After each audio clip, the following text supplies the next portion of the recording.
Ora boas, malta. Bem-vindos aqui a mais um episódio aqui do canal podcast Pausa Técnica. Daqui o Cirilo Luís. E não acabou a época, malta. Não acabou a época. Isto não acabou. Claro que não, tínhamos de ter um jogo 7, então. Já tínhamos saudades de um jogo 7 nas finais, então. Há 9 anos já não acontecia isto, não é? E até parece que foi ontem. 9 anos até parece que foi ontem, não é?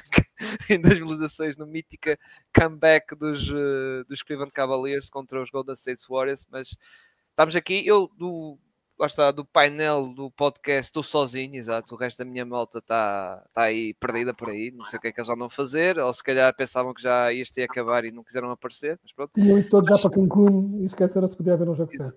Não, nós já estamos todos em Cancún, Quedas, nós já estamos todos, estás a ver? As nossas equipas já foram todas. Mas pronto, para hoje trago aqui, lá está, duas pessoas que até veio cá algumas vezes aqui nesta caminhada dos playoffs. Em primeiro lugar apresentar o campeão ainda é o campeão, exato, que é o grande Pedro Fonseca. Até domingo, tu e o Nuno Canossa ainda somos campeões, não é? Tudo bem, Pedro? Está tudo bem. Estou entusiasmado para este jogo 7. Não estava nada à espera. Mas eu acho que é assim que uma época deve terminar. É com o jogo 7. Exato. Para isso é Scott Foster sempre a estender isto. Que sempre. Mais elogios do Rick Carlisle ao Scott Foster e isto ainda fica melhor. Exato.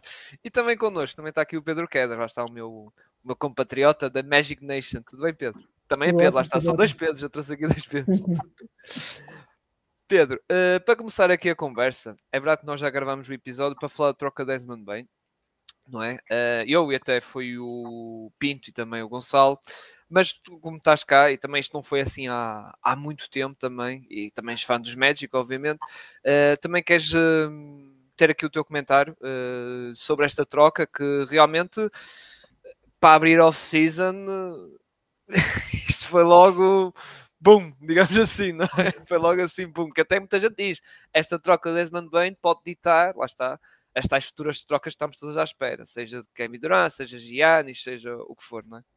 Sim, foi uma ótima troca, um bocado, já tinham havido os uns que isto ia ser uma off-season de loucos, não é? Tipo, os gajos que acompanham estas coisas estavam todos a dizer, está tudo, os GMs estão todos a falar imenso, isto vai ser uma loucura, e já havia muitos nomes que se falava que vão aí estar na calha para serem trocados, e o Bane nem era um deles. Mas também, quase sempre que os Magic têm alguma troca ou alguma decisão importante, até escolhas de draft, para o melhor e para o pior, tipo, nós trabalhamos sempre em segredo. Raramente se sabe coisas dos Magic antes. O nosso front office tem muito poucas leaks nesse aspecto. Tipo, é sempre tudo feito bastante em segredo. E pronto, eu queria só falar da minha reação, que, então, por duas partes. Primeiro, a nível do jogador em si, claro que cada um pode ter opiniões mais ou menos elevadas do talento geral do Bane. Eu sempre adorei o Desmond Bane, mesmo como jogador, daqueles gajos que, tipo, de tal modo que nunca me passou, quando eu pensava em jogadores que seriam fit para a nossa equipa, do que nós precisamos, nem nunca passou pela cabeça que pudesse ser o Bane, porque o Bane é mesmo, não podia ser mais feito em laboratório para ser exatamente o que nós precisamos. Mas tipo na MUS, porque é um atirador de excelência, daqueles que está a nível de não só de lançamento, de percentagens, porque uma coisa é um jogador de banco que fica no canto e que acerta boas percentagens. Também dão muito jeito, mas isso é um tipo de lançador.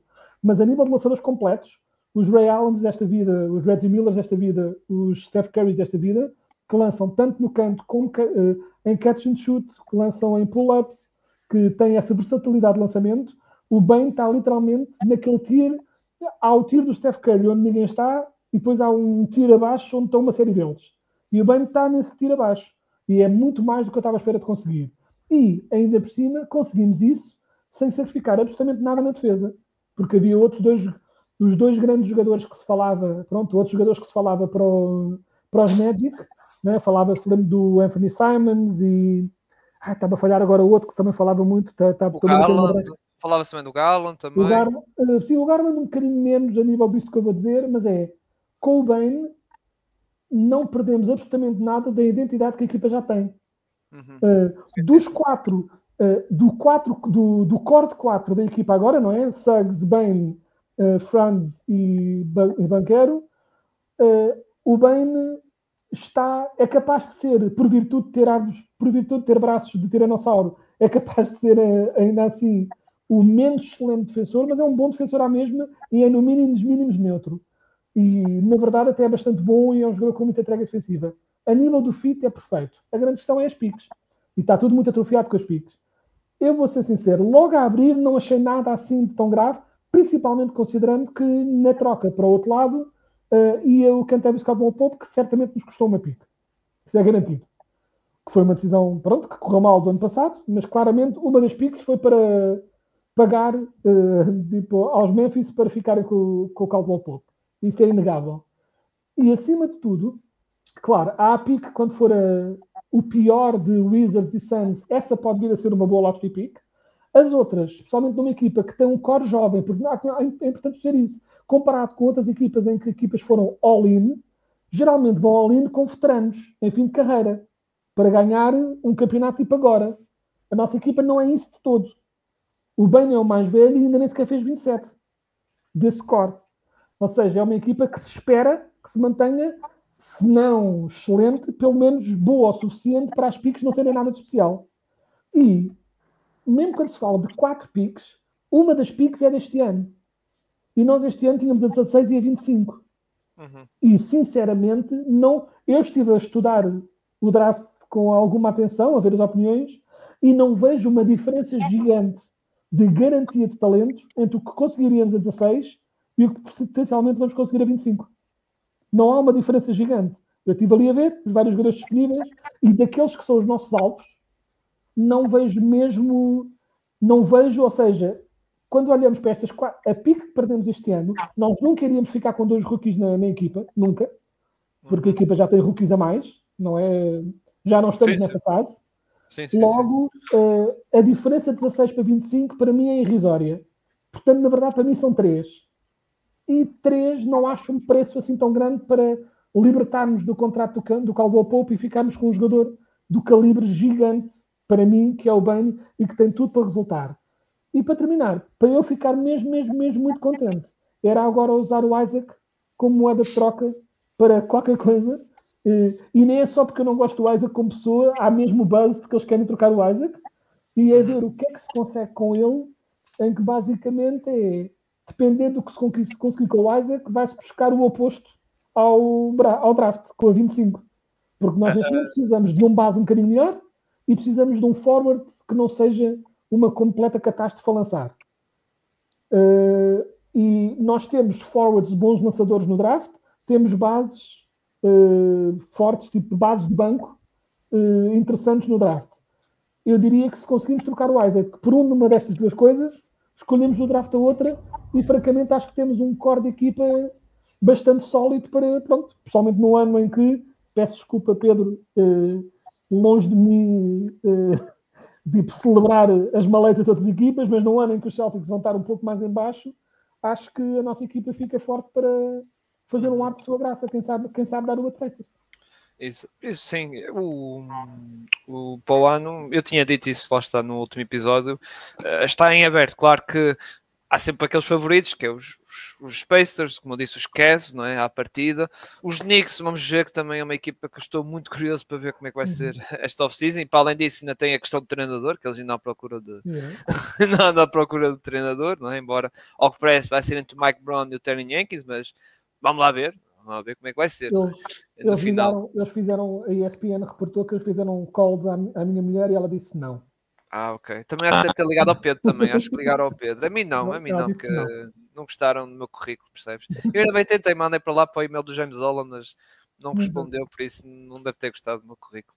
Mas pronto. E só para terminar o meu ponto, mesmo eu estou a dizer que eu acho que é um ano de incerteza amanhã, um ano de incerteza para o próximo ano, em que tudo pode um bocadinho acontecer, mas que fique bem claro que mesmo que a época corresse só marginalmente bem aos Orlando, para mim, o grande positivo da troca é que nós não usámos este draft capital todo para ir buscar um jogador de 34 anos. Sim, tipo a questão do Kevin Durant, exato. Se fosse buscar o Kevin Durant. Tipo, Kevin Durant da nossa equipa especificamente fazia extra pouco sentido, porque não são literalmente os nossos 2 melhores jogadores numa das duas posições em que o Kevin Durant jogaria. Portanto, especificamente aí o fit não seria bom. Mas mesmo um gajo, sei lá, tipo como o James Harden. Imagina que havia a possibilidade de James Harden vir. Dependendo do preço, claro que é um ótimo jogador, mas não fazia sentido nenhum porque estávamos a obrigar a tentar ganhar um campeonato neste ano, tipo, no próximo ano, quando a nossa equipa está construída para estar no modelo, olha, lá está, no modelo Boston, que é, temos um core jovem bom e é ir melhorando as peças à volta desse core, na esperança que isto resulte em qualquer coisa.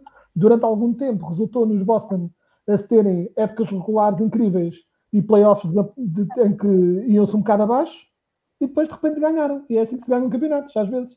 Às vezes é contratando todas as estrelas, às vezes é construindo uma equipa de raiz. Portanto, acho que estamos pelo menos no caminho certo.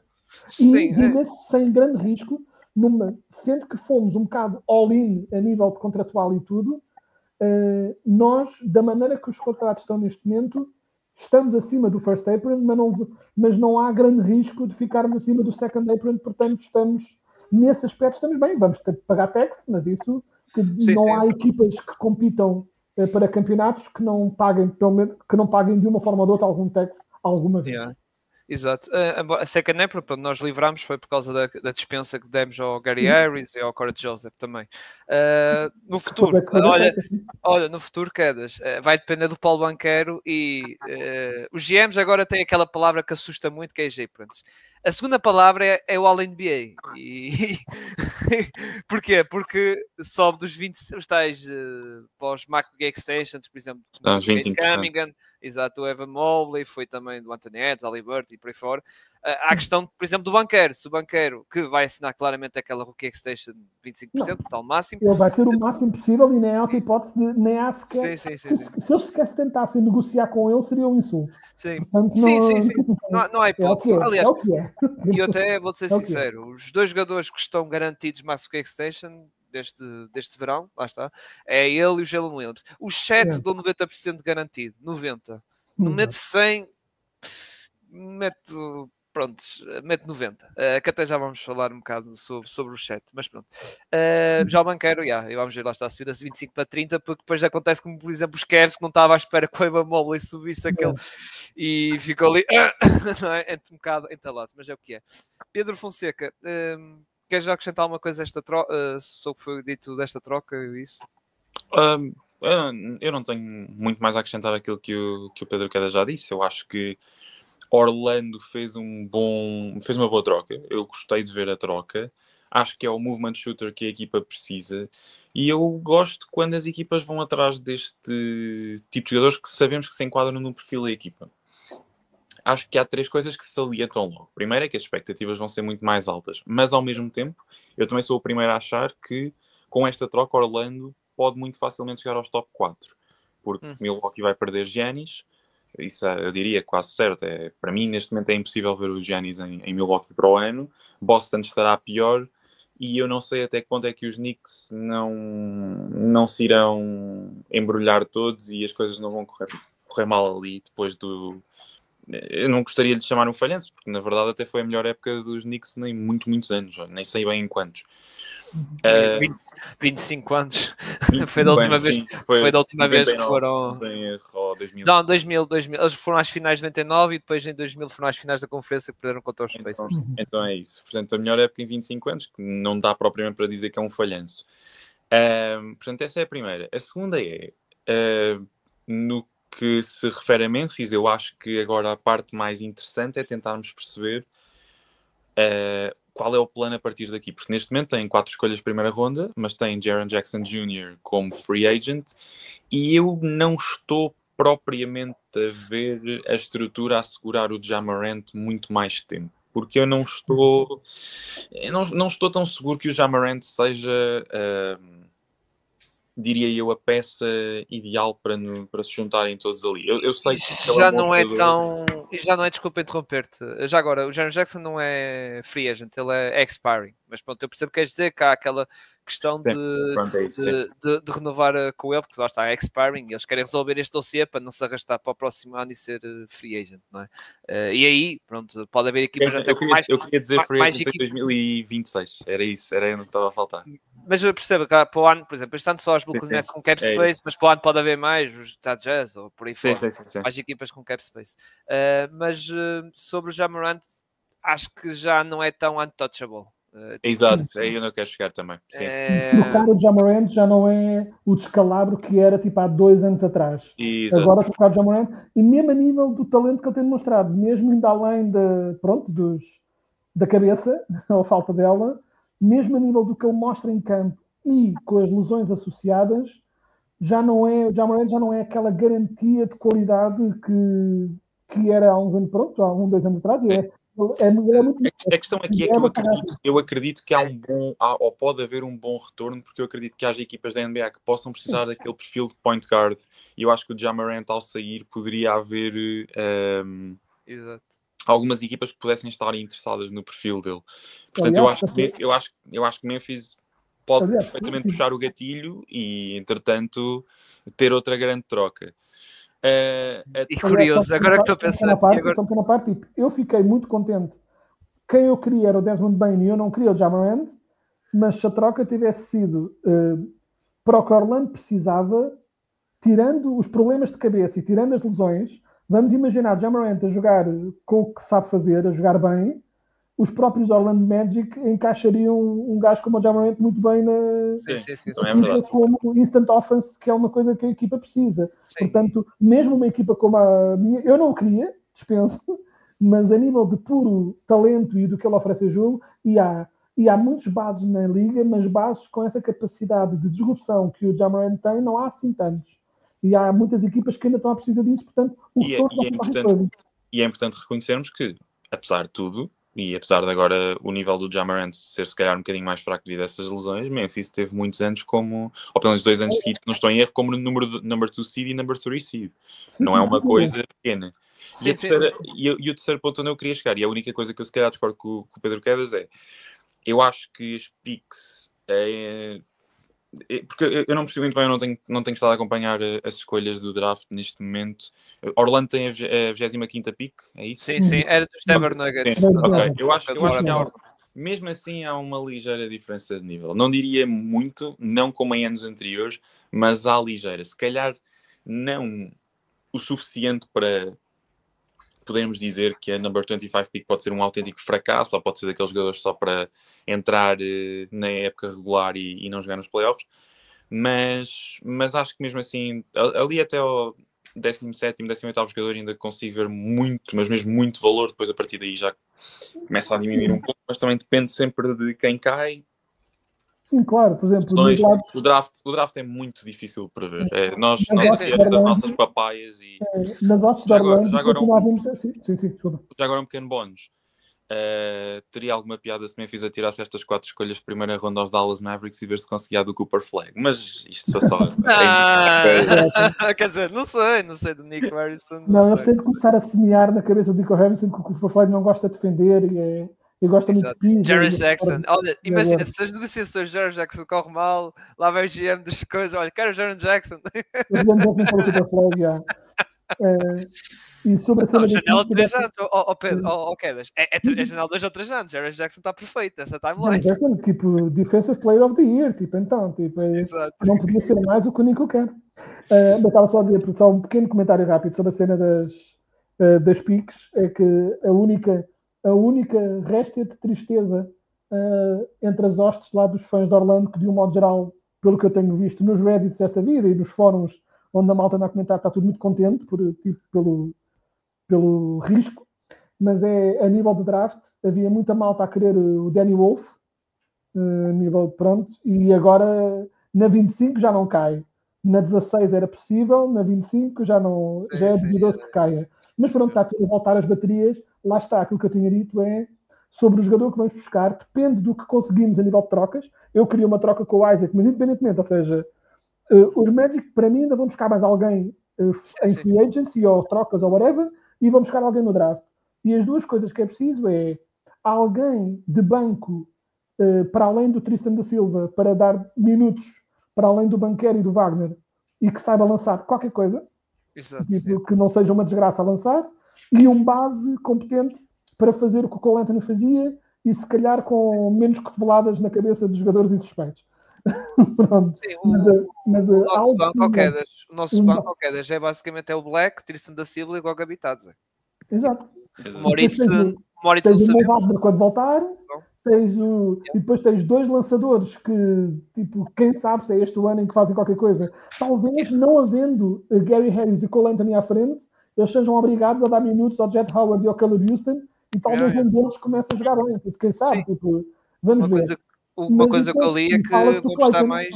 Fala-se muito do Walter Clayton. Mas esse, para ver uma quinta, acho que também não vai ser muito fácil. É possível. E se não, o que se fala é do Rasheed Fleming, que é, pronto, tipo um gajo, um tall boy, como o Eltman gosta, mas que sabe lançar. Tall boy que sabe lançar. E pronto, mas basicamente, pronto. Mas é isso, era só... Eu fui ver, depois da troca, fui ver o que é que jogava. Estamos a perder imenso tempo com uma coisa que fui eu que pedi para falarmos, até que era as finais. Exato. Eu estou contente com a PIC, queria falar um bocadinho, vamos falar do que interessa. Peço desculpa. Exatamente. Só a última coisa que nós estávamos a falar pouco do Ja Morant e lembrei, aquele draft de 2019, lembram-se que era o draft com muito talento, sei que mais, e chega ao fim, tipo, ninguém é untouchable, nem Zion, nem Ja Morant, nem ninguém agora. Tipo, toda a gente pode ser trocado, Garland, Tyler Hero, também já ouvi falar que pode ser trocado, os Miami. Para mim era mandar o Ja Morant, o Zion Williamson para Hornets e fazia uma equipa de all marados dos cornos e mandava-se o Isaac também para ser o poste deles, tipo um poste Trump maga com depois tipo 4 gajos que tipo qual deles o maior problema off-court e pronto, fazia. Os Hornets já são uma equipa super disfuncional, tipo, faziam mesmo, tipo, passavam a ser uma equipa tipo wrestling. Só mesmo tipo todos os gajos mais horríveis, tudo na mesma equipa, só mesmo para gerar máximo caos. Assim era fixe. Exato. E não estou a dizer isto só porque ajudava Orlando, porque nós jogamos muitas vezes com eles e seriam mais vitórias garantidas. Não estou a dizer por causa disso. Por falar do wrestling, o Undertaker apoderou-se do Siakam, não é? O Siakam antes do jogo fez aquela cena dos olhos e foi o Undertaker, malta, era o Undertaker. Estava a fazer isso no Siakam. Mas pronto. Como o Undertaker, tipo, nunca... E parece que sempre estão a morrer e levantam-se sempre mais uma vez. Portanto, exatamente. E eles que ganharam o jogo 6 e foi uma vitória sem espinhas, tirando aqueles minutos iniciais que até o jogo que estavam a ganhar por 10-2, em que os cheios J-Dub estavam a jogar bem, vamos dizer assim, e pronto, até a malta estava a pensar, pronto, e o Haliburton realmente estava muito em dúvida, e realmente ele está com aquele problema que, como já foi referido, que se fosse na época regular, ele ia estar afastado por 2 até mais semanas, mas que ele basicamente diz, se eu consigo andar minimamente e correr um bocadinho, já estou bom para jogar. E é verdade que ele portou-se bem, mas claro que eu digo portou-se bem naquela expectativa de sempre com aquela coisa na cabeça de um Ogiano Nobi, de não sei quem, tipo outros jogadores que lá está, que o James Harden, por exemplo, na altura dos Brooklyn Nets na série contra os Milwaukee Bucks, que estava ali completamente a arrastar, é que ele até desenrascou bem.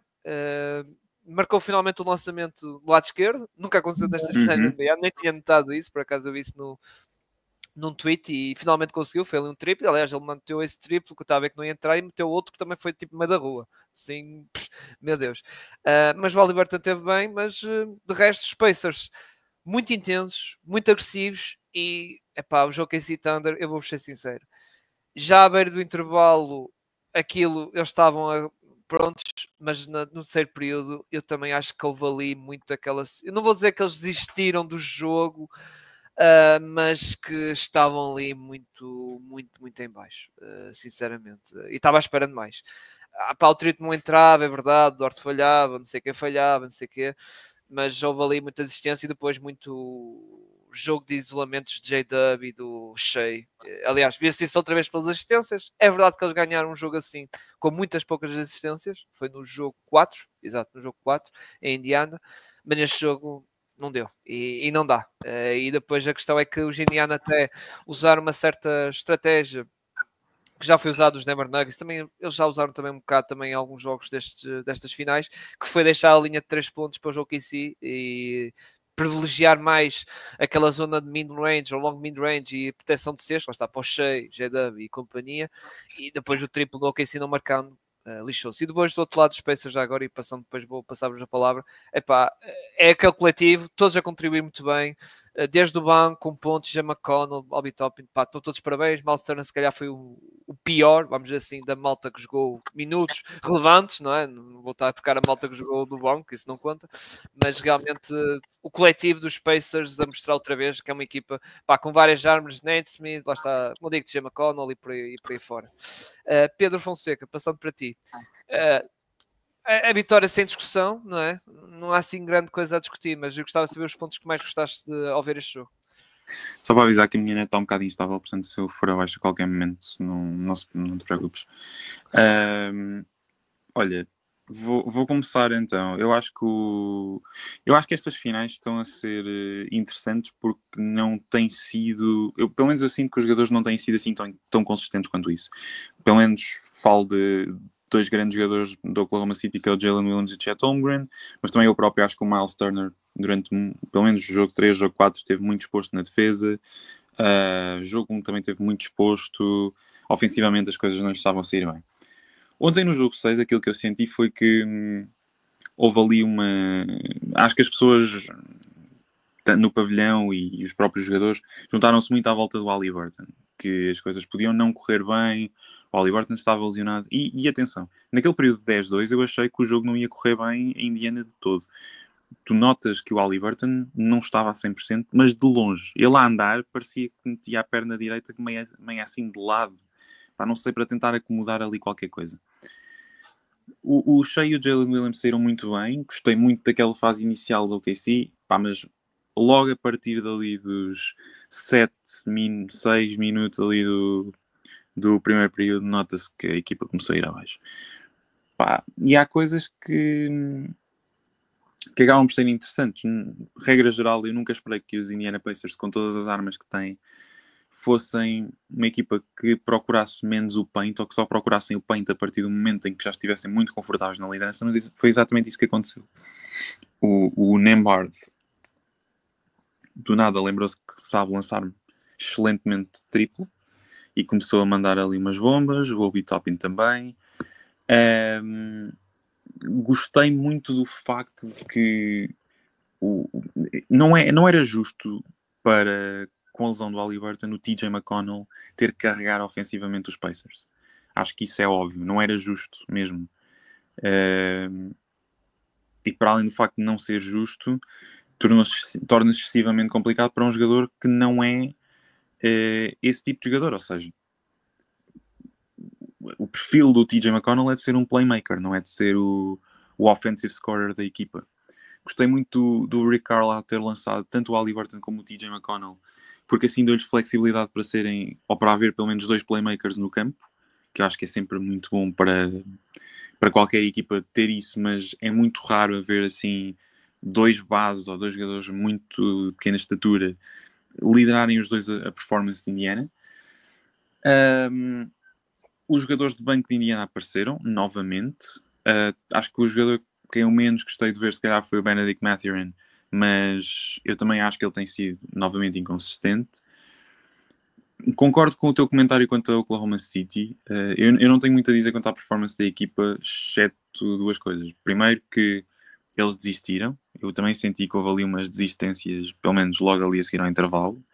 Também achei que eles nunca esperaram estar a perder por 20 num close-out game como o jogo 6 em Indianapolis nas NBA Finals. E depois, parece estranho, mas eu achei que o Chet Holmgren foi constantemente papado pelo Miles Turner. Defensivamente, ofensivamente, não dava. Aquele jogo não estava a correr bem para ele. E estranhamente achei que foi o pior jogo dele nas finais, e já tinha tido uns jogos bem maus.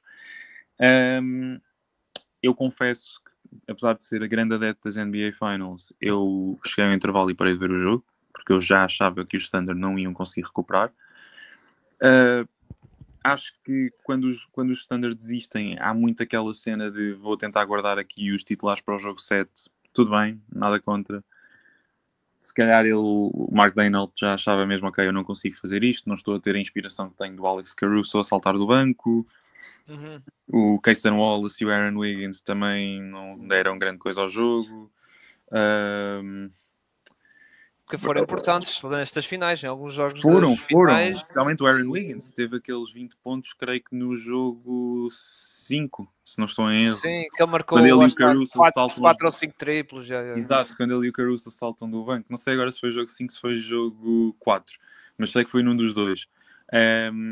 E lá está, eu continuo a dizer, Oklahoma City tem a melhor equipa, ou a equipa mais deep da NBA. Ponto. Isso é óbvio. Tem o melhor banco, tem jogadores para estar ali e ir em 10 deep ou 11 deep, às vezes até nos playoffs, que é uma coisa, pá, não é só raro, é muito raro. Olha, falhou a internet agora.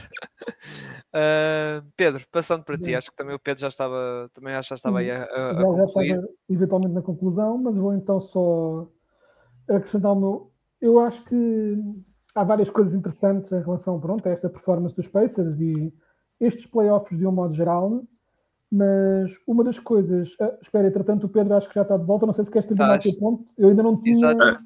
Não, tranquilo. Eu posso terminar já e passo já a bola. Basicamente, o que eu ia dizer é que eu acho que o próximo jogo, o jogo 7, pede um herói. Isto parece um bocado estúpido, dito assim, mas é a verdade. Acho que o jogo 7 pede um herói.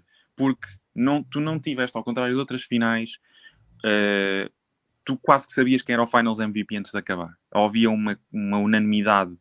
E o jogo 7 vai pedir o herói. E quem for o herói no jogo 7 vai ganhar Finals MVP. Isto individualmente. O jogo 7, como diria Luís Filipe Scolari, é um mata-mata. Há aquelas expressões todas que nós podíamos usar e temos aqui a dizer em off. Mas a verdade é que estas duas equipas lutaram tanto e estão a dar um grande espetáculo de basquetebol. E eu acho que qualquer uma poderia sair com o título. Mas vai ser um jogo ou muito interessante e vai ser um jogo super renhido, ou vai ser um jogo horrível e nós vamos odiar aquilo para o resto das nossas vidas. Não digas isso, que já tivemos aqui jogos 7, tu sabes bem, não é? Que chega ao fim, tipo, pronto, ok. Tipo, é verdade. Os Nuggets contra os Clippers. Lembras-te dos os Clippers contra os Never Nuggets? Vai ser uma final, se calhar o Kawhi pode aparecer, aquele super Kawhi. E chega ao fim, foi pronto, os Denver Nuggets, e a mesma coisa como foi também para os Denver Nuggets contra os Oklahoma City Thunder, que depois chegou um ponto, pronto. Os Denver Nuggets, pronto, também tinha aquelas limitações todas, o Aaron Gordon, Michael Porter Jr., o Westbrook também acho que estava limitado, e o Jokic também, pronto, sozinho, não é? Nuggets contra o Wolves o ano passado, também. Exato, e chegamos ao fim, temos aqui a desilusão. Pedro, passando para ti... comenta o jogo, e também já agora, também aproveitando aqui esta última parte do Pedro, também o jogo 7 também, o que é que estás à espera também? Claro, então, para mim, como eu estava a dizer, eu acho que há duas grandes coisas que estão, eu, pronto, não tinha chegado a fazer uma análise aqui, pelo menos no podcast, uma análise a fundo do que é que eu achava que esta series final ia ser, mas não vou estar agora a dizer, eu cá sabia que os Pacers iam ganhar isto tudo, não. De todo. Olha que tu estavas numa ilha. Exato. Mas o que eu tinha era, eu na minha cabeça guardava sempre, um bocado como numa das vezes que eu fui cá fazer a previsão, foi contra, já não sei com quem é que eu fiz esta previsão, em que disse qualquer coisa como tudo no papel me diz isto, foi com os Clippers, quando os Clippers foram eliminados. E eu disse, no papel tudo me diz que os Clippers são melhores nisto. E depois eu disse, eu acho que vão perder. Tipo, porque às vezes há coisas, tipo, as equipas não é tudo no papel. Há algo na execução que depois releva. E os Pacers são um excelente exemplo de como a execução, o que se faz com as peças que se tem, é tão ou mais importante às vezes do que as peças que se tem. Mesmo assim, eu talvez estivesse no campo otimista de Pacers, no sentido de achar que não iam ser sovados, como muita gente achava que eles iam levar completamente na boca, e eu já tinha visto esta tendência de undertaker dos Pacers para achar que eles iam dar muita luta. Aliás, mesmo no ano de campeão de Boston, e muitos fãs de Boston têm dito que os Pacers foram eliminados, não foi tipo, não é? Foram eliminados com com relativa parcimónia pelos Celtics, e, no entanto, tanto os jogadores como até os fãs disseram: não se enganem pelo resultado final, porque estes Pacers são chatos como a caraças de jogar. E já o ano passado eram, e este ano são. Eles são muito chatos. E a grande coisa, há duas coisas que eu acho, duas vantagens competitivas que os Pacers têm demonstrado contra o Standard. Um é o Siakam. Não só a nível do Siakam ser bastante bom jogador, mas a nível do tipo de jogador que o Siakam é. É exatamente o tipo de jogador que o Standard tem um bocado de dificuldade em defender. Porque o Standard tem excelentes defensores a nível de backcourt, carraças, e tem excelente defesa no garrafão. E o Siakam é um bocado rápido demais para os defensores de garrafão e forte demais para os defensores de perímetro. E então o Standard tem um bocadinho de dificuldade em arranjar o matchup certo para o Siakam. Porque se metem o Holmgren, cooked. Se metem o Hartenstein, cooked. Se metem o Dort, nem sempre podem, e o Dort, sendo muito forte, não é bem esse estilo de defesa dele. E quando tentam fazer macacadas, como ter Cason Wallace e Caruso, resulta uma vez quando fazem assim um roubo de bola meio maluco, mas depois vão ser comidos vivos também. Então, o Siakam é um matchup nightmare ambulante, constante para o Standard. E tem-se revelado, e há jogos em que o Siakam tem grandes jogos, outros em que o lançamento está menos bem, mas a nível do matchup é sempre uma enorme dificuldade para os Indiana saber o que fazer com o Siakam. E acho que vai continuar a ser. Pronto, do mesmo modo que há imensas coisas que... Do mesmo modo que o Jalen Williams é um matchup nightmare para os Pacers. Continuo sem saber muito bem o que fazer com ele. Há certos jogadores que simplesmente fazem as coisas de uma forma tal que... pronto, eu acho que eles não estavam à espera que o Siakam lhes causasse tantas dificuldades. E, acima de tudo, onde eu acho que há esta coisa que eu vou dizer parece um bocado tipo voodoo, mas não é bem. Parece um bocadinho tipo que anda a ler os livros do segredo e não sei quanto, e que estou a falar de forças anímicas e ignorar tática. Não. Eu acho que há muitas coisas táticas que os Thunder fazem a nível de defesa que são muito disso é ter uma equipa com muito banco para poderem jogar 1000 rotações a toda a hora, que é uma coisa que muitas equipas não conseguem fazer. Muitas equipas têm de gerir esforço porque os seus melhores jogadores vão jogar 35, 40 minutos. E os Thunder, como podem constantemente estar a pôr jogadores de alto nível a sair do banco, estão sempre a 1000, sempre a 1000. O Caruso faz tudo o que faz porque joga 15 minutos por jogo. Muitas vezes. E isso ajuda-o a estar sempre... Ou seja, ele não tem de descansar. E se fizer uma falta, não interessa, porque vai jogar menos minutos de qualquer forma. E o Cason Wallace é a mesma coisa.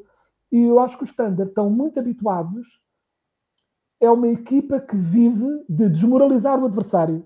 E nota-se às vezes, os adversários desmoralizam contra eles, porque são 3, 4, 5, 6, há sequências às vezes de 3, 4 minutos de jogo em que a outra equipa não consegue fazer nada. Não, e nem é o falhar lançamentos, é não conseguir fazer nada. Não acertar um passe, não conseguir fazer um lançamento. Tipo, contra os Thunder às vezes tens os mesmos Pacers a chegar ao tempo menos em que não conseguiam lançar durante tipo 2 minutos. Nem sequer fazer um lançamento, sequer tentar. É isso, é isso. E isto é parte do core da defesa do Standard. É desmoralizar o adversário com pressão constante. E a grande cena muito chata dos Pacers é que eles não desmoralizam nunca. Mesmo quando têm sequências enormes em que não estão a fazer nada, nos próximos 5 minutos o lançamento começa a entrar, algo desbloqueia, é o TJ McConnell, ou é o Toppin, ou quem for, alguém começa a aquecer e a coisa resulta estariam melhor ainda, na minha opinião, se o Tyrese Haliburton, entretanto, não tivesse manco daquela perna, porque ele continua a ser um jogador muito talentoso, continua a ser muito bom a passar a bola e continua a ser um lançador perigoso. Não tem explosão nenhuma, né? Não consegue passar por ninguém porque está sem pernas. Portanto, seriam ainda mais perigosos assim, mas ele continua a ser um jogador perigoso. Mas, acima de tudo, esta capacidade que os Pacers têm é, eles nunca, mesmo nos jogos em que perderam, nunca desistem. E isto parece um clichê, mas não, faz mesmo parte do core daquela equipa. E eu acho que o facto de eles não desistirem apanha o Standard um bocado de surpresa.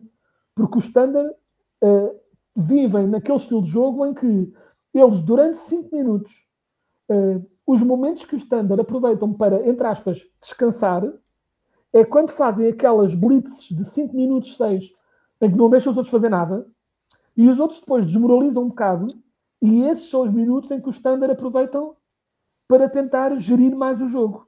que ganham grandes vantagens e depois gerem. E aí, se calhar, é muito jogo para bola para o Shea, bola para o Jalen Williams, tipo mais ISOs, em vez do constante fast break que eles fazem quando têm roubos de bola e essas coisas. Só Mas que deixa-me... e os Pacers não desistem nunca e, portanto, tiram-lhe de um bocado essa vantagem competitiva, por assim dizer. Deixa-me só dizer isto, e não encontro aquilo que estás a dizer. Uma das coisas que eu mais achei interessante ontem foi que no jogo 5 nós vimos muitos passos do Hartenstein no garrafão para outros jogadores. Ontem o Hartenstein foi completamente limitado. Foi impressionante. Os Indiana conseguiram limitar muito aqueles passos que a bola vai para o Hartenstein, o gajo está no dunker spot, mas de repente a bola está no chat. Ou no... Até para o Kenrich Williams, ele chegou a fazer passos no jogo 5. E as coisas estavam-lhe a fluir tão bem. Eu até te mandei uma mensagem a dizer, olha, o Hartenstein para mim foi o MVP do jogo. E expliquei o off-ball movement, os pick and rolls, essas coisas todas, e especialmente aqueles passos no dunker spot, faziam com que o ataque do OKC gerasse confiança para eles próprios e gerava uma energia tal que, pá, o jogo 5 fluiu às mil maravilhas. Quando o primeiro período acabou, eu achei ali que as coisas já estavam mais ou menos bem encaminhadas. Aliás, nós tivemos um lance em que o Hartenstein fez a tal, lá está o passo, ao que o Chetoglu aquele lance falhou, é tipo... Falhou, exato, falhou aquele alley-oop. Mas essa que é a questão, que é... E a falta de confiança do Chet também. Só também para rematar a questão também já do Chet. Quando tu vês o TJ McConnell a ganhar um ressalto com facilidade e o Chet olhar para ele, mesmo à frente dele, epá, não. Isto aqui já...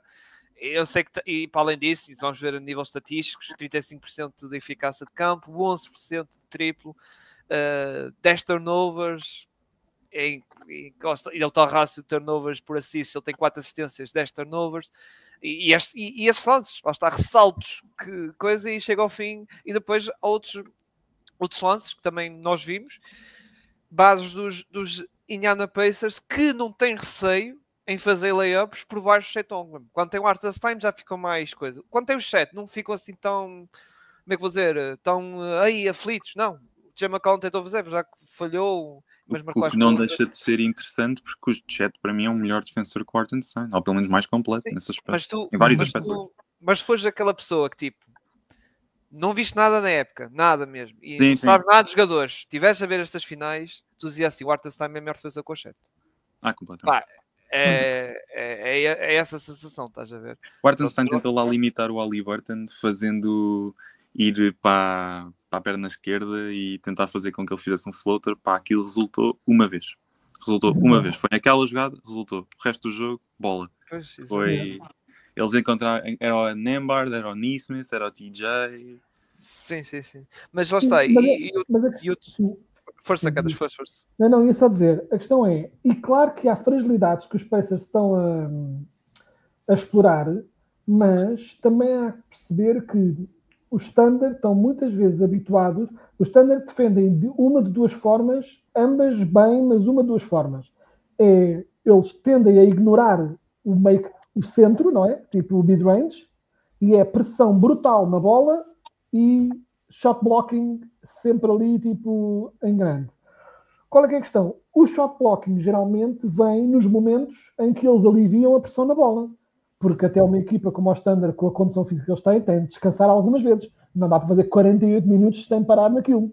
Há sempre momentos, e aí é que entram os shot blockers. E eu acho que os shot blockers estão a ser mais expostos porque também estão a jogar com menos almofada. Porque muitas vezes o Standard, quando vem daquelas sequências em que é roubo de bola fast break, por norma ganham vantagens de 10, 15 pontos. E como os Pacers são chatos como a caraças, eles às vezes chegam ao fim de sequências destas e não têm vantagens de 10, 15 pontos. Porque os Pacers estão a defender muito bem também, e acima de tudo, porque os Pacers, ao manterem-se por perto do Standard, estão a expor a grande fragilidade que o Standard tem, e não de uma forma tão agressiva como a nossa equipa, Cirilo, mas é uma fragilidade semelhante, porque se vires bem, são duas equipas com um modelo muito, muito semelhante de equipa, simplesmente uma é muito melhor que a outra. Mas o Standard tem uma versão não tão grave, mas o mesmo, do problema de Orlando, que é, se não conseguem um ataque remotamente aceitável, a defesa, ao fim de algum tempo, não aguenta o jogo todo em alta pressão. Ao fim de algum tempo vai quebrar. E os Orlando têm um grande problema de ataque, péssimo, né? Tipo, muito pior que o Thunder, mas os Thunder têm problemas de ataque também. Mesmo a nível da construção, a nível do lançamento, os jogadores deles às vezes lançam bem, mas claramente não são consistentes. Mas não é uma equipa pensada para fazer muito bons lançamentos exteriores, não é essa a equipa deles. Eles estão pensados para ser uma equipa rápida, agressiva, que marca muito no fast break. Quando o fast break... Sim, é atacar na tal defesa, provocar turnovers e contra-ataques. Quando não há o fast break, eles ficam um bocadinho limitados a ISOs do Shea e do Jalen Williams. De construção, é normal. É um bocadinho o que eles têm, e pronto, e como tanto o Jalen Williams como o Shea são bons, não só a atacar o cesto, mas também, se não der para atacar o cesto, sacar uma falta lá pelo meio, sim. Isso vai resultando, mas não é sustentável. O ataque não pode ser 2 gajos a tentar ganhar faltas. Ao fim de algum tempo, deixa de resultar. E os próprios Pacers decidiram entrar, a certa altura, disse que fizeram um ajuste, que foi: os Thunder estão a jogar super agressivo. Nós estamos a tentar não jogar agressivo para não ter faltas marcadas ao cheio. Mas eles depois viram, nós fomos super pouco agressivos, tentámos jogar com as mãos atrás das costas e mesmo assim as faltas foram marcadas. Por também perícia do modo como eles ganham as faltas do lado do Thunder.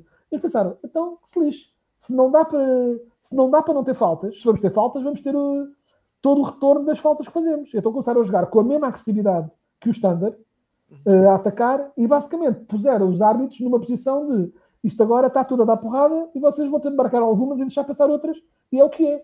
E mesmo assim ainda passam algumas muito escabrosas. Tipo, ainda ontem houve uma assim especialmente bizarra do Hartenstein, que quase que arranca a camisola e depois atira-se ao chão numa flopalhada gigante e resultou, ou seja, algumas ainda vão passando, mas eu acho que... E depois houve uma falta que ninguém toca e o Rick Allard tem a fazer o challenge porque ninguém realmente tocou, tipo, nem ninguém tocou em ninguém. Sim.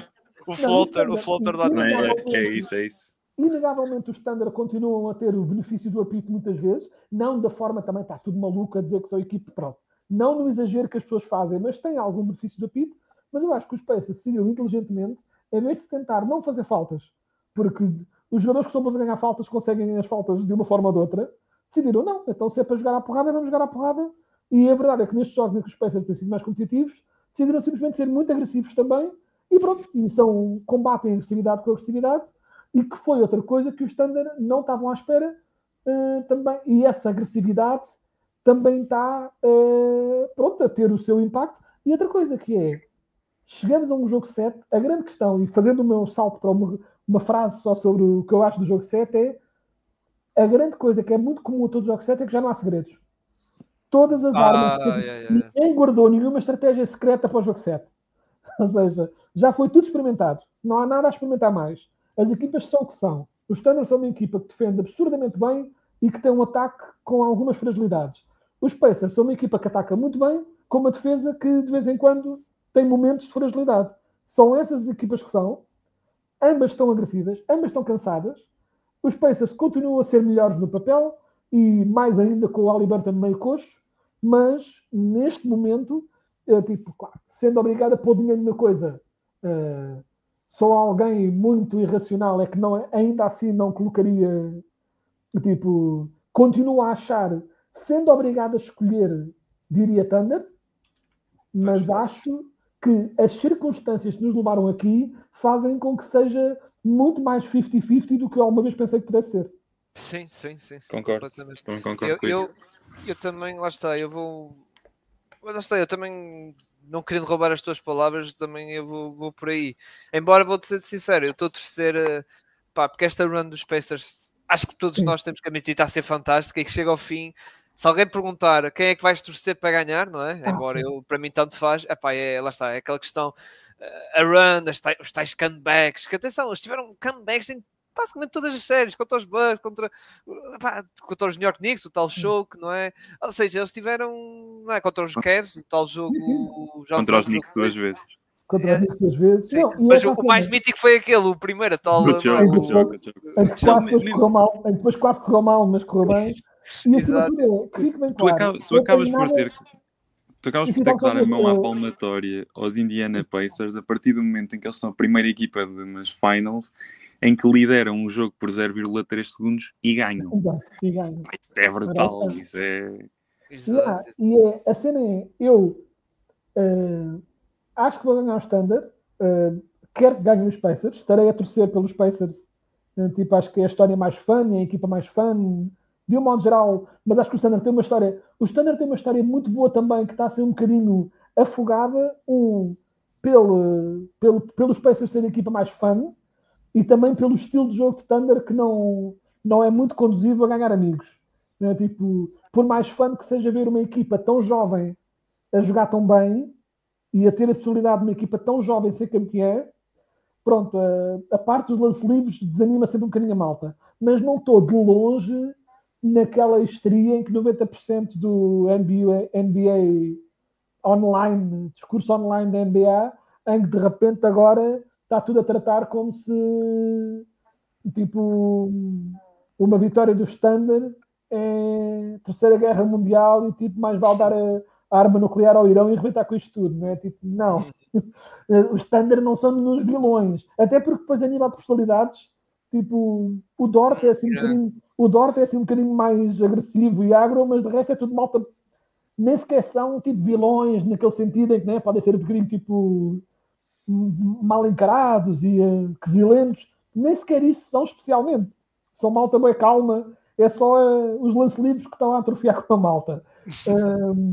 Mas mesmo assim, apesar de não ter nada contra os Thunder, e se os Thunder forem campeões, cá estarei para lhes dar os créditos de uma equipa incrivelmente bem construída e com enormes jogadores, mas quero um bocadinho mais que os Pacers ganhem, não é? Exato. E depois a tal questão do jogo 7, que ok, dá aquela vantagem caseira, e se formos pela história, assim, quem tem o fator caso do jogo 7, historicamente, ganha, não é a grande maioria, mas desde a tal mítica comeback dos 2016 até agora, no jogo 7, claro, obviamente, que é nas outras fases dos playoffs, não é? Tem sido equilibrado. Incluindo este ano, por exemplo, nós já falamos aqui de alguns jogos 7, mas já este ano tivemos uma equipa de fora a ganhar, os Warriors na casa do Houston Rockets, e lá está, e temos outros casos, ou seja, atualmente, nos últimos anos, jogos 7, volto a repetir, sem ser, lá está, as finais, como também finais de conferência, primeira ronda, segunda ronda, tem sido, ou seja, o fator casa não tem sido tão determinante, digamos assim. E o que é verdade é esta, é o jogo 7, e tudo pode acontecer. Tudo, lá está a lesão do Haliburton a gravar e com isso os Pacers vão abaixo, faltas, por exemplo, Quedas falou da questão das faltas também, os Pacers estar limitados por faltas também e lixar os Pacers e dar vantagem ao jogo como a Thunder.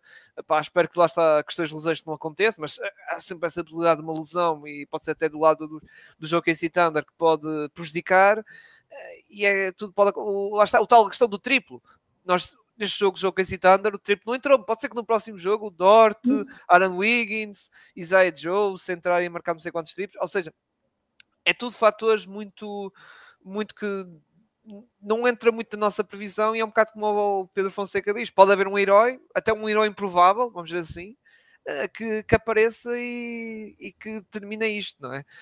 Embora, por exemplo, TJ McConnell tenha se portado muito bem, não é? E de modo geral, Caruso também, os tais jogadores ali a vir do banco, também têm tido a fazer uma boa, lá está, uns bons playoffs, não só finais, mas também uns excelentes playoffs. Então o Caruso tem estado, a meu ver, o Caruso tem sido o melhor jogador ofensivo da equipa e quem sabe das playoffs, sinceramente.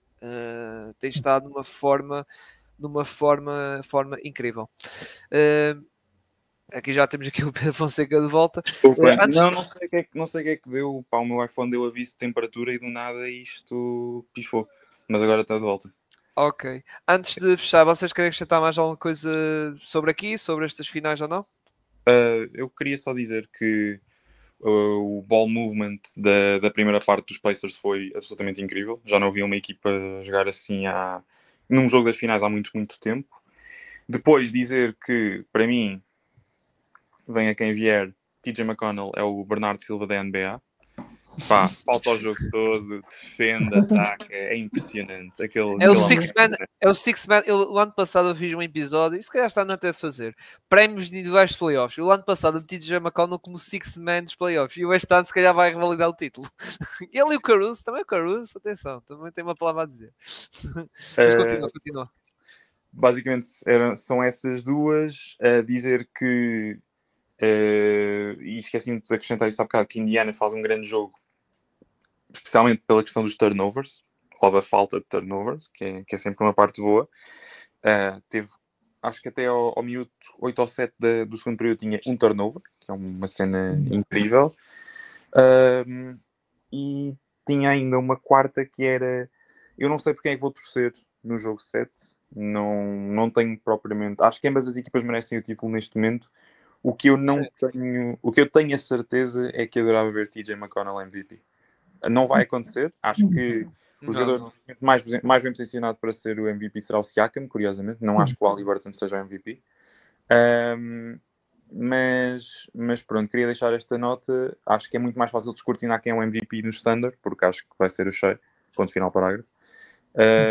E nos Pacers não acho que isso seja assim tão linear quanto isso. Exato. O Siakam que se ganhasse o MVP das finais, né? Ele já ganhou das finais da conferência. Se recuássemos 11 anos atrás e disséssemos assim, vai haver um jogador de Camarões a ganhar 2 títulos e que vai ser o Finals MVP, o pessoal todo ia dizer, Joel Embiid, não é? Não. Nem às finais da conferência vai. É o Pascal Siakam, não é? Quem? Sim. Pascal Siakam. Neste momento,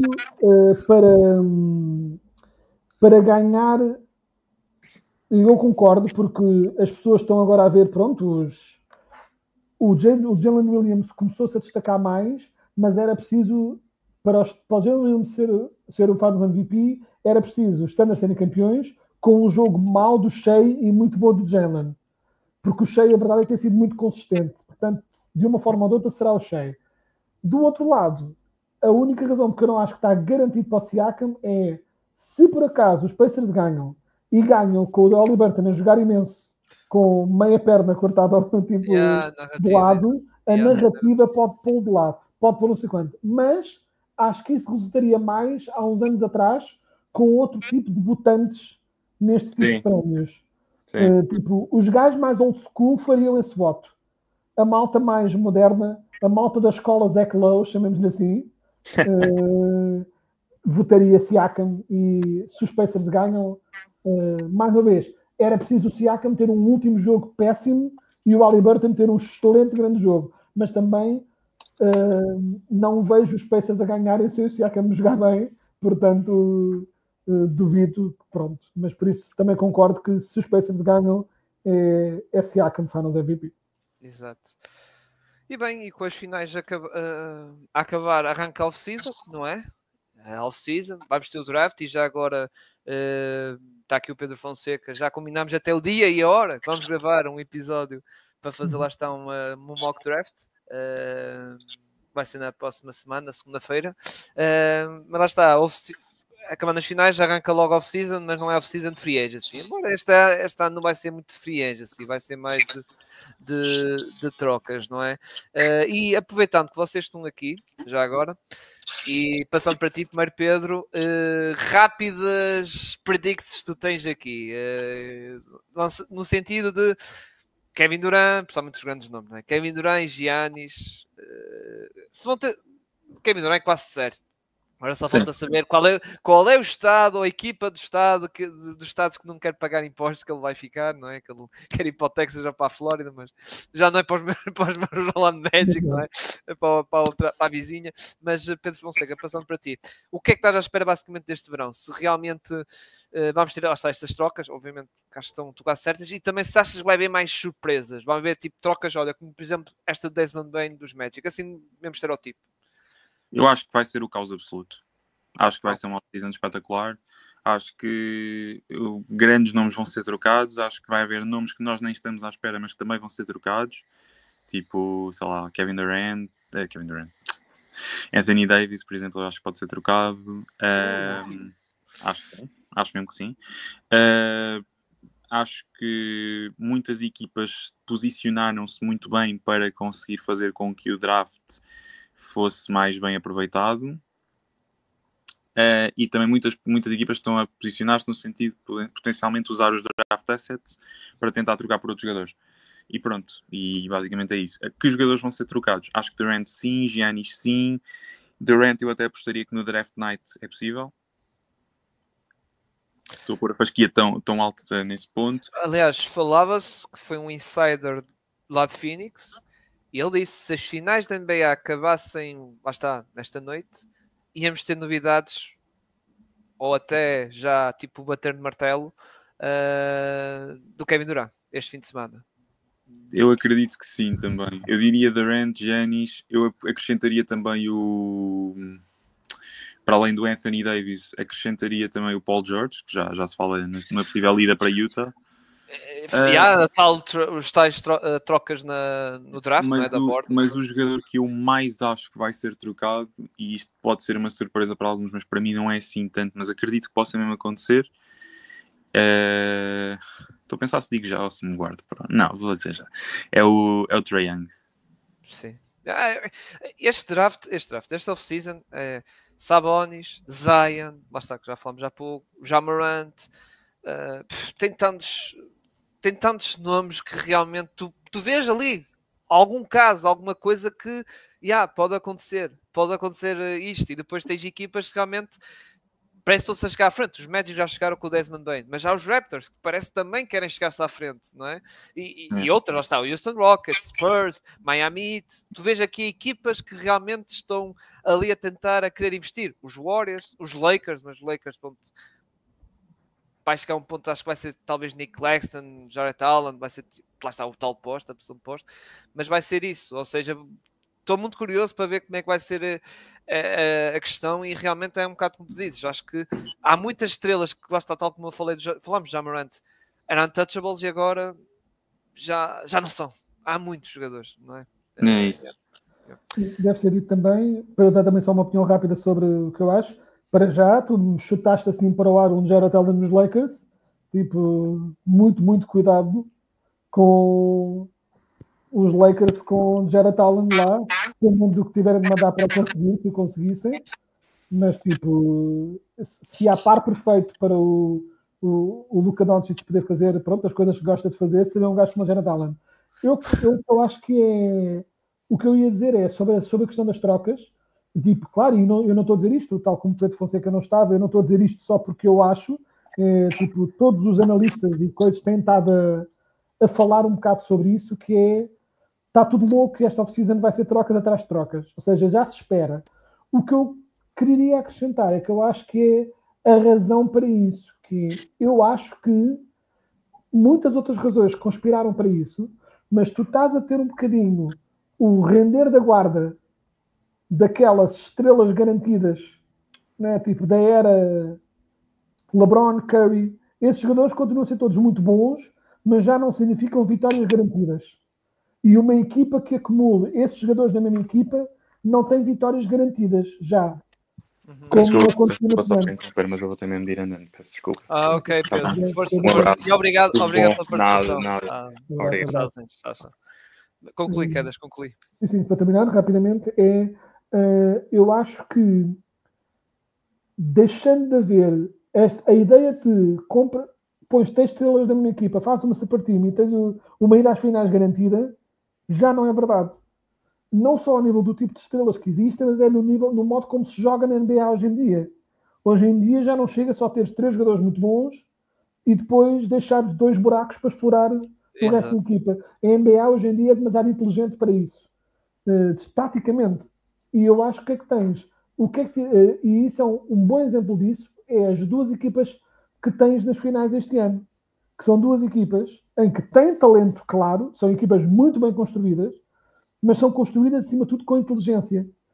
Quando tu dizes que uma equipa de Thunder tem muito talento, e quando este ano se apontava aos Thunder como um grande candidato ao título, e eram, eles têm talento de topo, sim, também, mas não é necessariamente uma super time como se via antes, em que é tipo, Boston tem Paul Pierce e vai buscar o Garnett e o Ray Allen.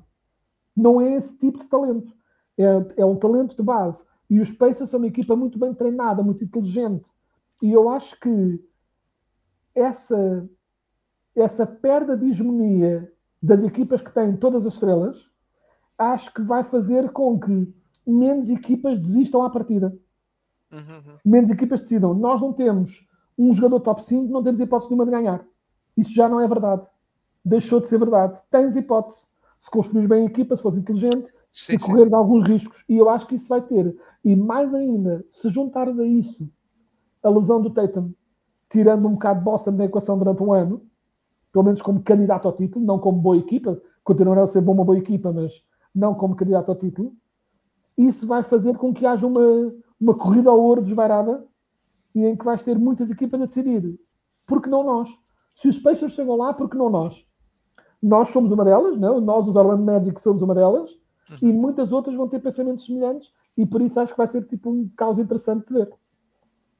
Sim, e até eu estava a pensar, pegaste neste exemplo das duas equipas, e fomos a ver os teus já anteriores campeões, os Celtics o ano passado, tinha aquele bom, lá está, um bom plantel, o 5, e atenção, e não é só o 5, é um banco, porque os Denver Nuggets, quedas, tu sabes perfeitamente, tem aquele 5, se tiver toda a gente 100% espetacular, fixe, mas depois, hora de ir ao banco, é pá, o Westbrook já ficas assim e depois o resto não há. E só resulta o que resulta porque o Jokic é muito bom. Exato, é o melhor do mundo, pronto, é o que é. É tão bom que quase resulta, mas só quase. Pronto, exato. Quase. E os Nuggets foram campeões, lá está outra equipa que foi campeã, porque tinha Bruce Brown, o Christian Brown, lá está, ali no banco, os Celtics, lá está com o Al Horford, Sam Hauser, Pritchard, teve sempre ali, os Lakers na altura da bolha, tinha lá o Kuzma, o Caruso, o Dwight Howard e por aí fora, pá, os Raptors lá está com o Fred VanVleet, o Giannu Nobi, era o Ibaka, salva que vinha do banco, e o titular era o Marc Gasol, ou seja, estamos a falar de equipas que eram 5 mais 2 ou 3 confiáveis. E que fique bem claro que claro que todas as equipas são campeãs, têm sempre bons momentos de jogadores de banco, é sempre essencial, mas quando, sei lá, os Warriors do Durant foram campeões, eles foram campeões porque tinham o Curry, o Clay, o Durant e o Draymond Green. Não era porque já nem estou a lembrar dos jogadores de banco que tinham tipo. Era o Iguodala, o Livingston também. Esses gajos davam enormes contributos, e o Iguodala noutros anos, tipo, pronto. Mas eles ganhavam porque tinham Curry, Clay, Durant e Draymond Green. Sim. Embora uma equipa, mesmo hoje em dia, com a NBA mais inteligente, uma equipa que tivesse Curry no seu prime, Clay no seu prime, Durant no seu prime e Draymond Green no seu prime, seriam favoritos à mesma. Mesmo na NBA moderna. Como é óbvio. Exato. Mas não estaria tão entregue como estava na altura. Seria o meu ponto. Seriam muito favoritos à mesma. Exato. Mas na altura, literalmente, tiveste todos os analistas a dizer acabou, este ano já não... Tipo, e do outro lado já sabia que era os Cavs, cara. Lá está LeBron, Kevin Love, e que era a mesma coisa. Está completamente entregue, e depois é ver quantas hipóteses tem o LeBron, e mesmo assim não tem muitas, porque uma coisa era quando ainda não tinha o Durant, agora que tem o Durant, esquece lá isso, não vale a pena. Tipo, e pronto, e enquanto os Warriors mantiveram aquela equipa, não valia a pena. E depois a equipa desmanchou-se e passou a valer a pena outra vez tentar. Tanto que tu tiveste muito pouco movimento, tiveste umas off-seasons completamente secantes nessa altura da NBA, porque ninguém achava que valia a pena tentar.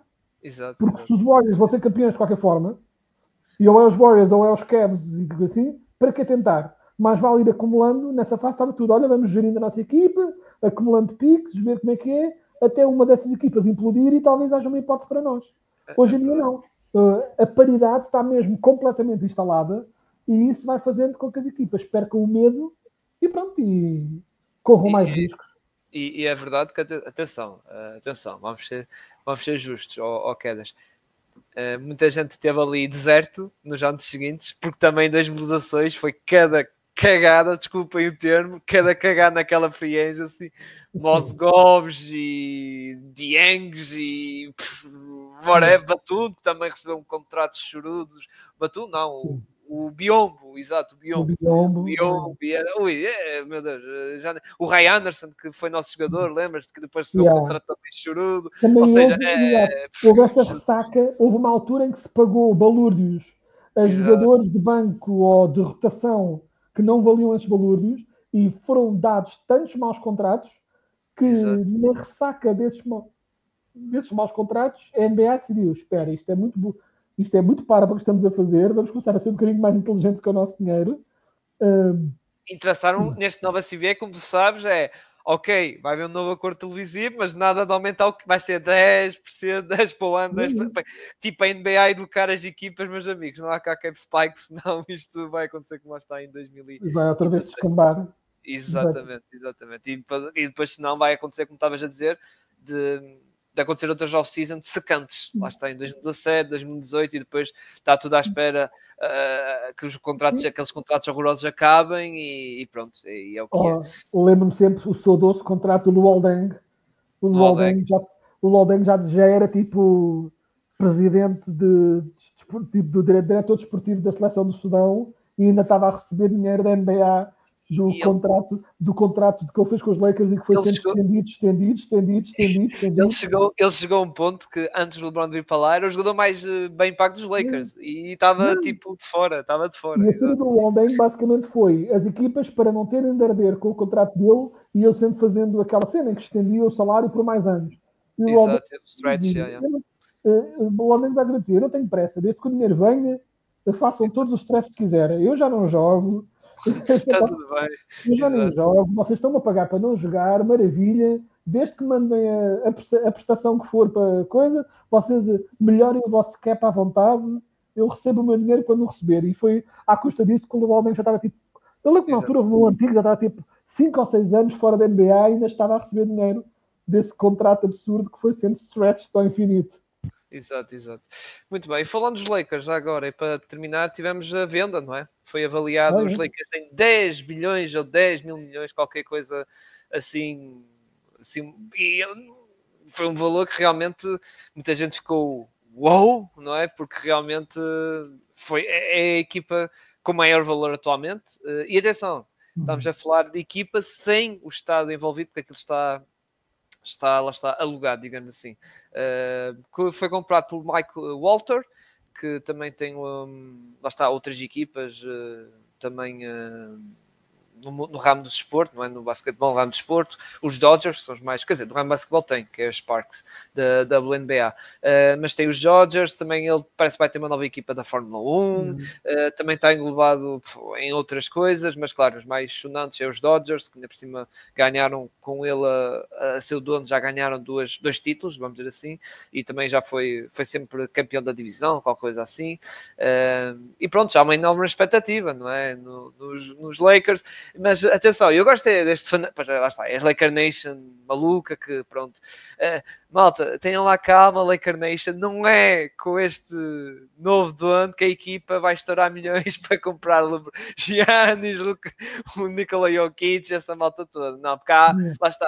Lembram-se de eu ter dito a palavra que mais assusta? Second Apron, depois há essa cena, Second Apron, que não dá para grandes luzes. Aliás, os Warriors foram uma equipa coisa, os Clippers, os Boston Celtics, não é? E, entretanto, os Phoenix Suns também vão querer fugir daí. Por isso, não há cá heróis. Não há cá heróis, não há cá estouros de dinheiro. E os Lakers têm este novo dono, que é verdade que vem de um fundo de investimento que realmente traz mais segurança financeira à equipa, porque a família Buzz, pronto, dentro daquelas 30 equipas, era a família, se calhar assim, das mais forretas, vamos dizer assim. Exato. E estamos a falar num mundo de milionários ou bilionários, não é? Mas era mais forretas, mas pronto, acabou aqui, digamos assim, uma era dos Lakers, da família Buzz, que era a gerência mais antiga da NBA. Agora é o dono dos Indiana Pacers, que já está desde 1983. Agora é um dono mais antigo, mas realmente está a acabar esta era. E depois, especialmente aqueles donos que nós mais conhecíamos, o Mark Cuban, que vendeu também, família Buzz, também tivemos, pronto, Donald Sterling, obviamente, o Sarver dos Suns, aquele está-me a escapar o nome dos Timberwolves, o Taylor também. Essa geração já está, pronto, a desaparecer, a mais antiga, e agora temos aqui esta nova malta a vir e a surgir, mas pronto, é o fim aqui da era desta era dos Lakers, já está do Buzz, da família Buzz, embora fala-se que a Ginny Buzz ainda tem poder. Agora, eu estou um bocado de pé atrás nisto, porque realmente Já com o Mark Cuban também falava-se disso, mas depois veio-se a descobrir com a troca Luka Doncic que afinal já não é bem assim. Ela pode ter, que é verdade que o Mark Cuban um ano pós-venda ele ainda tinha, mas depois deixou de ter. E eu acho que também vai acontecer isso, que a Geneva se calhar vai ser neste ano de transição, mas depois chega ao fim, acho que não vai, porque Quedas, passando para ti, tu seja o dono de 67% da equipa e não tens a coroa, não faz muito sentido. Estás a ver, tipo um rei sem coroa, estás a ver, é um bocado... E acho que será uma coisa para... É uma coisa tipo, um bocado como aconteceu em Dallas, que é uma coisa estética para ajudar à transição, mas obviamente, mesmo que não seja o próprio a tomar as decisões do dia-a-dia, que obviamente não quererá ser tipo ele se calhar a tomar as decisões do dia-a-dia, mas vai claramente mais tarde ou mais cedo por alguém ao gosto dele, mas mesmo ainda fazendo só um pequeno remate em relação a isso que tinhas dito sobre... Eu acho que mesmo, pronto, com os Lakers e a avaliação e novo dono, menos forreta, mais dinheiro, eu acho que, pronto, o que o Second Apron vai, muito embora a NBA e o desporto americano, de um modo geral, ao ter limites salariais, não permite que aconteçam coisas como acontece, por exemplo, no mundo do futebol, em que uma equipa pode simplesmente decidir: tenho todo o dinheiro do mundo, vou contratar todos os jogadores, não me interessa, tudo para mim, meu. Não é totalmente assim, mas é bastante assim. No futebol é possível comprar campeonatos com dinheiro. Não é mesmo se retira e tal, toma. Quero um campeonato, compro todos os jogadores e vou comprar um campeonato. Nos esportes americanos, nem acho especificamente, é um bocadinho mais difícil, porque há regras e há limites de dinheiro que se pode gastar, não é simplesmente teres mais dinheiro que os outros, não dizer assim tanto. Claro que pode dar um bocadinho mais de folga para pagares o tax porque estás a mandar para o tax, né? Tipo um gajo como o Balmer ou coisa assim, tipo, estão a dizer, tipo, não me interessa, tipo, pago o tax na boa. Mas haver o second apron, que não é bem um hard cap, mas é quase, isso vai ajudar, acima de tudo, a que as grandes equipas dos big markets que estavam simplesmente dispostas a arder com as multas para contratar à mesma todas as estrelas que sempre quiseram contratar e manipular os loopholes das regras para terem à mesma todas as estrelas na equipa deles e depois se tiverem multas para pagar a nível de dinheiro com isso, pagavam. Com o second apron já não funciona da mesma forma exatamente e isso limita os big markets de dominarem completamente a free agency como antes e isso abre caminho a todas as equipas para terem pelo menos alguma hipótese de conseguir sacar algumas destas estrelas que andam aí a passear, e isso mais releva ainda, voltando ao que tínhamos dito no início desta conversa, que é isso vai levar a que haja muito mais caos, porque basicamente todas as equipas agora já não estão, entre aspas, tão desmoralizadas como antes, em que achavam que não tinham hipótese nenhuma de conseguir ninguém. Agora essa possibilidade está lá, é possível. E pronto, os jogadores, e mesmo os novos jogadores, não todos, mas os novos jogadores já não têm a reverência às big markets que os jogadores mais antigos tinham. Na geração LeBron, Curry, Durant, esses ainda vinham com o peso dos grandes nomes. Mas um jogador agora a chegar à NBA não tem a cena do Lakers for Life. Já não é bem a mesma coisa. Continua a ser Los Angeles, continua a ser os Lakers. Exato. Continuam a ter alguma vantagem, mas já não é a vantagem brutal que tinham antes. É simplesmente uma vantagem QB, é o que eu diria. E depois, pronto, podem ter uma vantagem que ninguém estava à espera de um certo GM, tipo Nick Harrison. Exato. Ser o Luka, né? Tipo,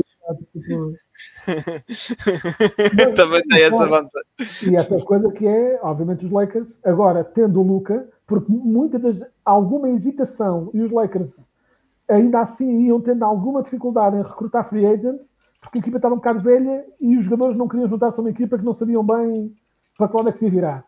Agora que tem a Luka, vais ver outra vez mais estrelas a dizer: não, afinal já quero. Afinal, deixa-me juntar essa equipa, porque uma equipa com Luka, LeBron e eu, se calhar, seja quem for essa estrela, se calhar com uma equipa dessas, conseguimos fazer alguma coisa do género.